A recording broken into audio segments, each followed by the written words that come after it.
Kirmira block स्तरीय क्रीड़ा प्रतियोगिता। किरमिरा ब्लॉक कातपाहाल उच्च विद्यालय खेल पड़िया ब्लॉक स्तरीय खेलकूद प्रतियोगिता होइथिला।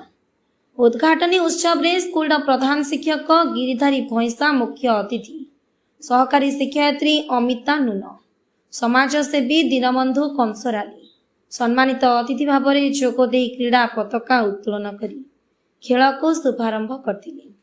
ब्लॉक 9टी स्कूल 130 जन और 14 वर्ष बेसी और 17 वर्ष कम छात्र छात्री शॉटपुट, डिस्कस थ्रो, उच्चडिया, लंबडिया, जेवलिन थ्रो, दौड़ आदि प्रतियोगिता रे भाग नहीं 25 जन बालक बालिका जिला स्तर को मनोनीत होइथिबा संघ संपादक अक्षय नायक सूचना दैछन्ति।